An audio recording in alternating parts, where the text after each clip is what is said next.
Voici un concept que j'appelle justifier son existence. A-t-on besoin de justifier notre existence? Pourquoi est-ce que je pose cette question? Pourquoi se pose-t-il cette question? Est-ce qu'il faut se poser des questions? Je vais vous parler un peu de mon processus actuel.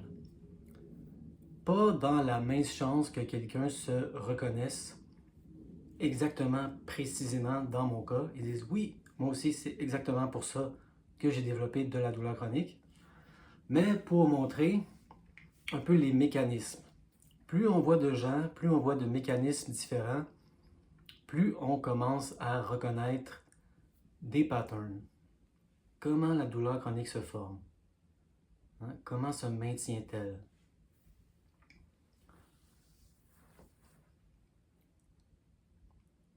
Pendant longtemps, comme je l'expliquais dans une autre vidéo, j'écrivais des livres. Et je sentais que ça justifiait mon existence. Est-ce que je faisais ça pour justifier mon existence? À quelque part, oui, c'était pas ça à 100%, c'était donnant-donnant. J'aimais écrire. Mais en tout cas, j'ai passé le point du plaisir, qu'on pourrait appeler. Beaucoup de couples sont comme ça, ils s'aiment au début, mais la relation persiste passé le point du plaisir. Ça devient très déplaisant. On reste ensemble, on ne sait pas trop pourquoi, par devoir, par habitude. C'est plus clair, on est confus un peu. Je crois que c'en est ainsi pour moi avec l'écriture. J'ai passé le point du plaisir. J'ai resté un petit peu trop longtemps là-dedans, ou peut-être que j'avais besoin d'une pause. Le citron était pressé, il ne restait plus de jus, il fallait que je laisse le citron se regonfler, trouver un autre citron. Choisissez la métaphore. J'ai eu le syndrome de la page blanche, je ne pouvais plus écrire, j'étais découragé, je ne savais plus quoi faire et je n'avais plus le goût de rien faire. Est-ce qu'on a le droit dans notre société de rien faire? C'est pas très bien vu.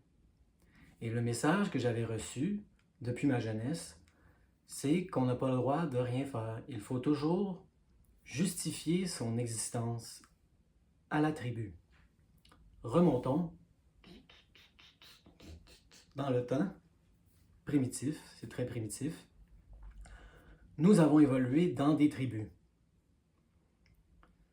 Dans une tribu, il faut constamment justifier son existence. Il y a beaucoup de bouches à nourrir.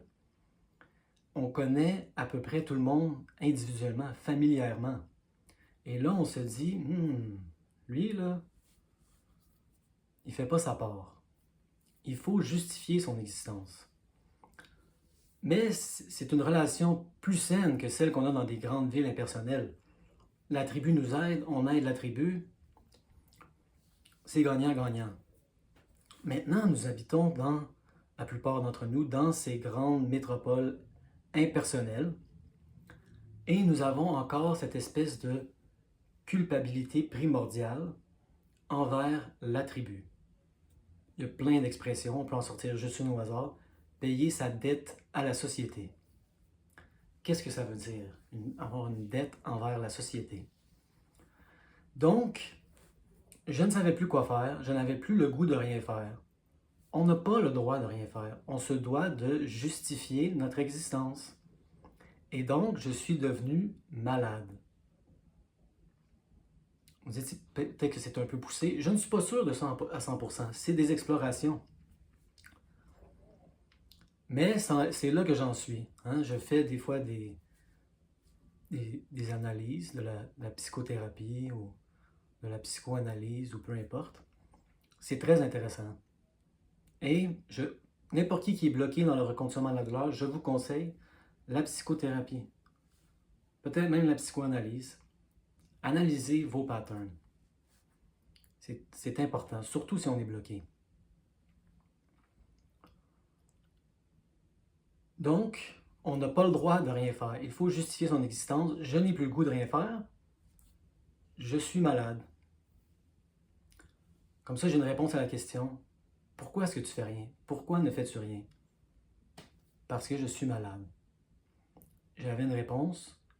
Je justifiais mon existence par la maladie.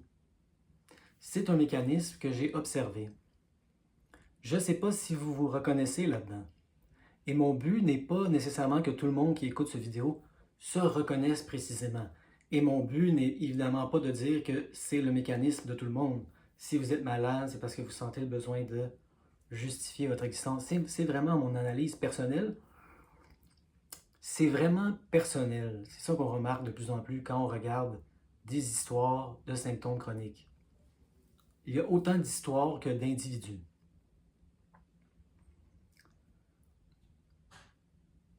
Et là, c'est ça, on peut tourner la question au sens général. Est-ce qu'on a besoin de justifier notre existence?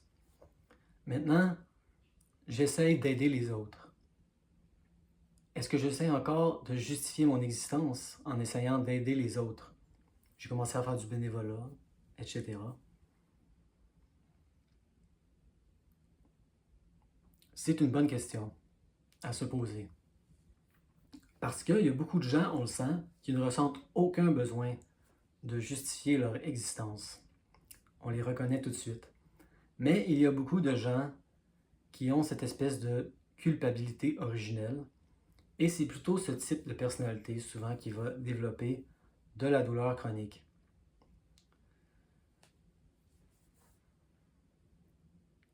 Quand on observe la nature, on voit qu'elle n'a pas du tout ce besoin de se justifier. La nature existe. La nature crie son existence constamment, sans aucune justification.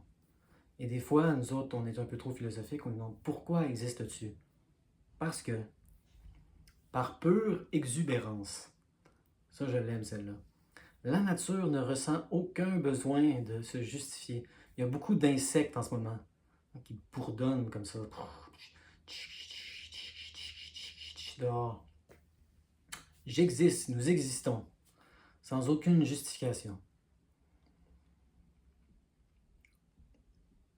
Si vous vous reconnaissez en tout cas dans le pattern que je décris, une piste à explorer, ça serait d'être capable justement d'exister sans sentir le besoin de se justifier.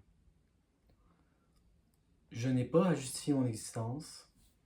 Vous n'avez pas à justifier votre existence. On peut simplement exister. Souvent d'ailleurs, on appelle ça de la méditation. Mais pas toujours. Il y a beaucoup de méditation pour justifier l'existence, je trouve. Et ça, en Occident, il y a plusieurs figures comme Alan Watts ou Krishnamurti qui voyaient à travers ce jeu-là en Occident.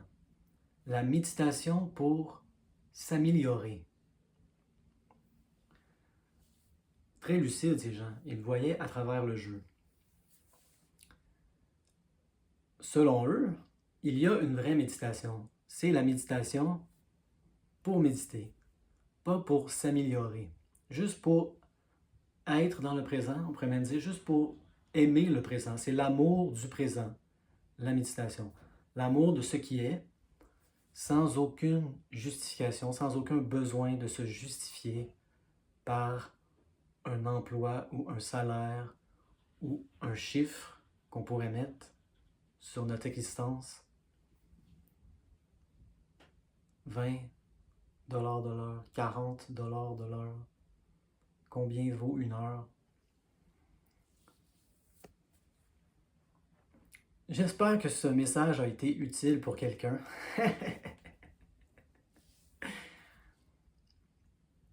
Si vous ne voyez pas le lien avec la douleur chronique, je vous inviterai de plus en plus à essayer de relier des points comme ça. Vous êtes en train de parler de quelque chose d'ici, la douleur chronique est là-bas. Il y a une connexion entre tout ça.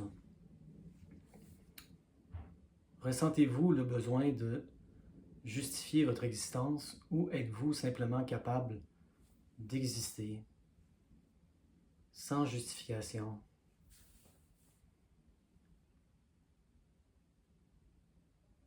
Avant, moi, je n'étais pas capable, mais j'essaie d'apprendre de plus en plus. C'est une nouvelle piste pour moi d'exploration. Exister sans justification. Sans culpabilité primordiale. Sans sentir que je dois quelque chose à la tribu. Je peux aider les autres juste parce que ça me tente. Parce que c'est plaisant d'aider les autres, c'est tout.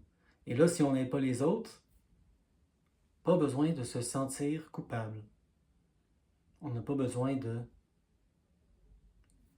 justifier notre existence.